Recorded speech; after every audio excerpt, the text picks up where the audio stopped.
É a igreja que denuncia quem é Ele. É a igreja que fala quem é Ele. Aleluia. Mas Ele se manifestará no momento, na ocasião própria dele se manifestar na terra.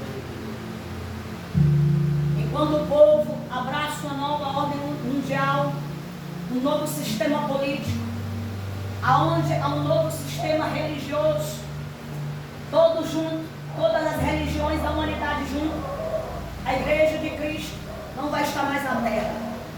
Porque a Bíblia vai dizer, aleluia, que 3 anos e meio vão ser 3 anos e meio de paz, de prosperidade, aleluia, aonde muitas coisas aos olhos do homem serão maravilhas. E vão dizer, a igreja era a maldição da terra, o crente era a maldição da terra. E ainda bem que eles não estão aqui. Eu vi uma certa jovem falando nas redes sociais, ela diz assim: esses crentes pregam tanto que vão para o céu, por que eles não vão embora? Eles não percebem que eles são insuportáveis para nós na terra, que nós não queremos eles aqui?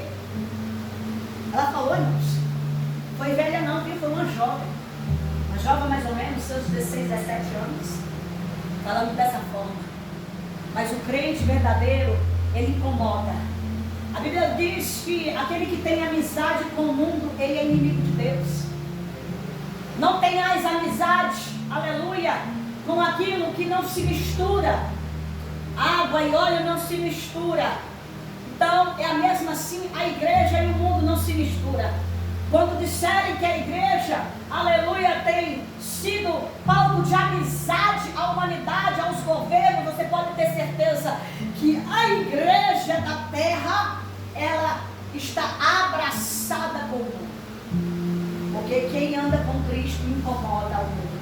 Aleluia. A Bíblia diz que o mundo já é do maligno, que as obras da carne já são manifestas, que o povo se distancia, as pessoas amando mais as coisas da terra do que as coisas do céu. Antigamente as igrejas não precisavam de atrativos para poder encher. A igreja, aleluia, ela lotava porque era uma igreja que orava, era uma igreja que se dedicava. Hoje as igrejas têm que desembolsar dinheiros altos para trazer pregadores e encher suas igrejas. Deixam a área social da igreja completamente desfalcada, porque o dinheiro está sendo para ajudar para pagar horrores para um pregador, um certo cantor, para poder encher uma igreja. Um pregador que cobra horrores para pregar 1 hora. O povo precisa de artefatos visíveis para poder entreter o povo, porque a igreja deixou de orar. Quando o povo deixa de orar, o Espírito Santo não tem atuação. Aí tem que trazer o que, irmãos? Artifícios visíveis, externos, para entreter o povo. Aí o povo, o pastor José Brandão dizendo: irmãos, quando a igreja não ora mais, as pessoas fazem do altar um palco de atrações, de apresentações, aonde não se dobram mais os joelhos para orar, aonde as vigílias não é como antigamente, aleluia, vigílias de oração, aonde o crente, o homem que era liberto, ele era liberto por completo. Hoje as vigílias tem mais cantarolas do que oração, aonde o batucar da sanfona, da bateria, do violão, dos instrumentos é a essência e o gatilho para pular e rodar e rodopiar na igreja. Não é mais a presença, porque a verdadeira presença se manifesta debaixo de uma cobertura de oração. Aleluia. Paulo, ele falou, aleluia, para a igreja de Tessalônica: regozijai-vos sempre, alegrem-se sempre, orai sem cessar, dai graças em tudo, porque esta é a vontade de Deus em Cristo Jesus para convosco. Não apagueis, não extingueis o Espírito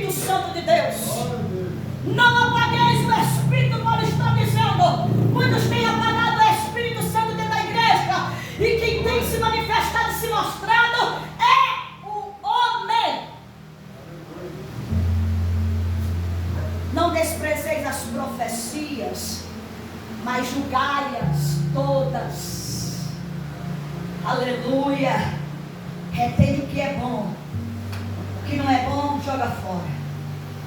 Pegue aquilo que te edifique. O que não vem, joga fora. O apóstolo Paulo está nos ensinando e nos orientando que nós, como igreja, nós precisamos assumir o nosso papel de igreja.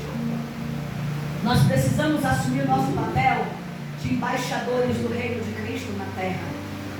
Nós precisamos, aleluia, nos reverenciar diante da maior revelação deixada por Deus na terra para o seu povo. É a palavra de Deus. Não sei se alguém viu, está olhando aí nas redes sociais, sobre aquele cantor, né, que ele canta com a esposa dele.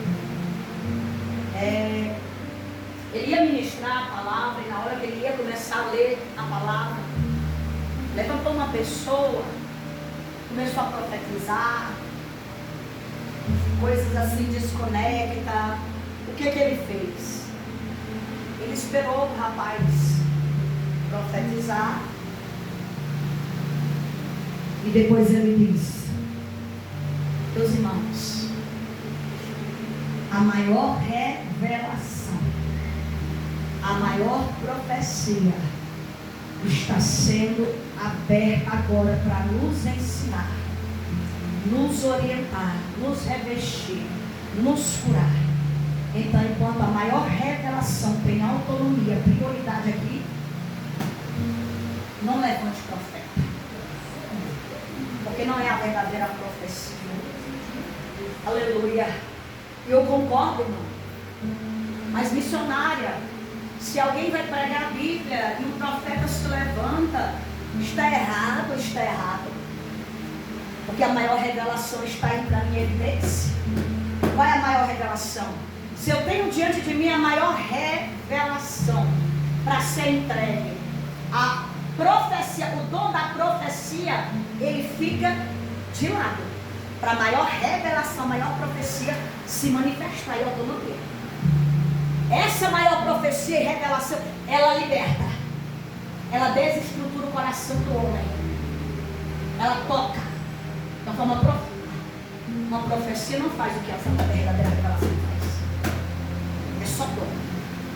Mas Paulo vai dizendo, analise a profecia, ouça dela. E ele foi muito educado. O pastor Hernandes, ele estava ministrando a palavra do Senhor, ele é um grande avivalista, um homem que tem uma vida diária de oração. Eu acompanho bastante ele, eu aprendi muito com aquele homem de Deus. E ele estava ministrando. Quando ele começou a ministrar, tinha uma irmã na igreja, e o pastor disse: pastor, essa irmã ali, ó, é a irmã líder do ciclo de oração.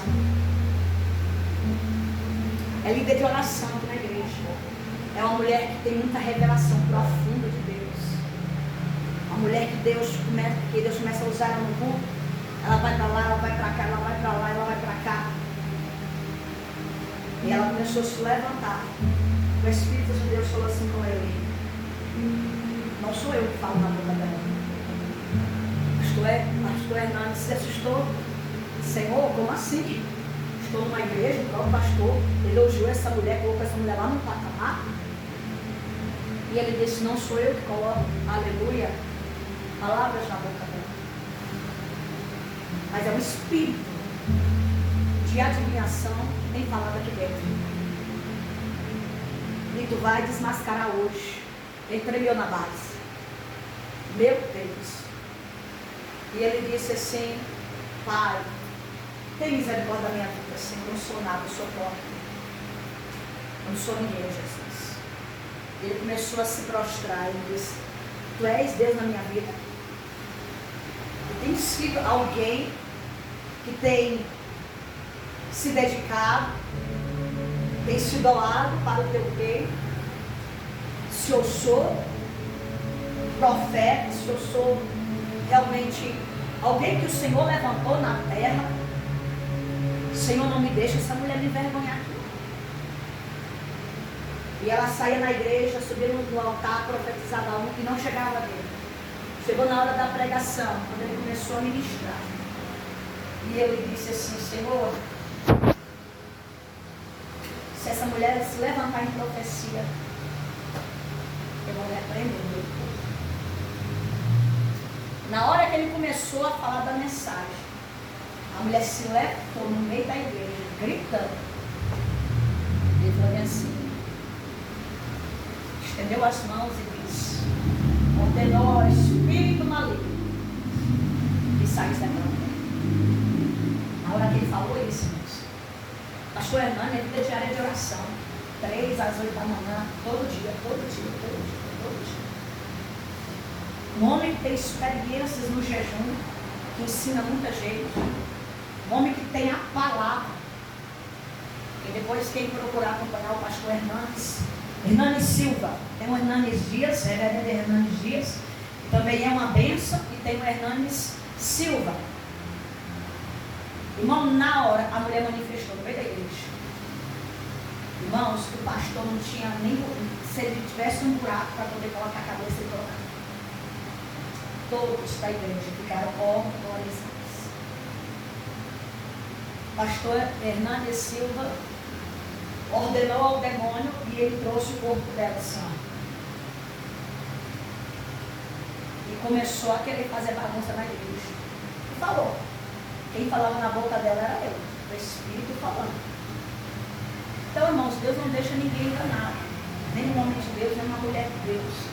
Tem intimidade com o Senhor. Deus não deixa enganar. Aleluia. E ali, ele expulsou o demônio. Descobriu depois muitas e outras coisas, né, irmãos? Profundas, porque quando você vê um crente manifesta, irmãos. Crente manifesta? Crente manifesta por legalidade. Crente manifesta por legalidade. Você pode ser crente, você pode ser pregador, você pode estar no altar, mas se você der legalidade para o diabo, você não manifesta. Então, irmãos, o que a palavra nos ensina é que nós venhamos andar, como que o apóstolo está dizendo aqui? O apóstolo está dizendo no capítulo, ainda na primeira epístola, capítulo 5, versículo 23, diz: o mesmo Deus da paz vos santifique em tudo. Vida de santificação. E o vosso espírito, alma, corpo, seja o quê? Conservados, íntegros e irrepreensíveis. Apóstolo está dizendo aqui. Nós temos que viver essa palavra. Temos muitos bichinhos para o Senhor tirar? Temos. Mas só com a vida de oração, de jejum, de palavra, é que esses carrapichos vai se desgarrando aonde precisa ser arrancado. Sabe aquelas irmãs, eu já vi irmãs que teve uma revelação e falou: irmãos, eu fui arrebatado, o Senhor me arrebatou. E eu via, aleluia, muitas pessoas com vestes brancas. E quando eu olhava para mim, a minha estava com manchas. As minhas vestes não estavam 100% brancas, estavam com manchas. E ela perguntava assim para o anjo: o que é isso? E o anjo disse: são coisas que precisam ser o quê? Limpas, purificadas. Manchas que estão ainda pregadas, sem ser arrancadas. E só através de jejum, oração e palavra, mudança. Mudança. Os carrapichos vai sair da gente. Vida de renúncia, o carrapato vai sair da gente. A lama vai saindo, os vestígios de lama que ainda sobrou, vai saindo. Processo, não. Processo de santificação, processo de purificação, libertação. É para nós, irmãos. Libertação. Porque no dia que você for 100% liberto e santo, você pode ter certeza que você não fica na terra. Todos os dias você tem que se santificar. Todos os dias você tem que se purificar na presença de Deus. É todos os dias, irmãos. Todos os dias. O crente tem dia que ele está bem, tem dia que ele está ruim. Mas, como a fé não é emocional, a fé é racional, você entende que você precisa o quê? Buscar todos os dias. Orar todos os dias. A palavra do Senhor, ela é viva e eficaz para as nossas vidas. A palavra de Deus é refrigério para a nossa alma. E a Bíblia que ainda diz para nós que a igreja o detém. O mistério da iniquidade já opera. Olha que tremendo. E aguarda somente que seja afastado aquele que agora o detém. Ele só espera o momento de quem o detém ser afastado, ser arrancado, para poder, de fato, ser revelado o inimigo, a quem o Senhor Jesus matará com o sopro da sua boca. Eita, é muito forte. É muito forte. Vamos colocar de pé?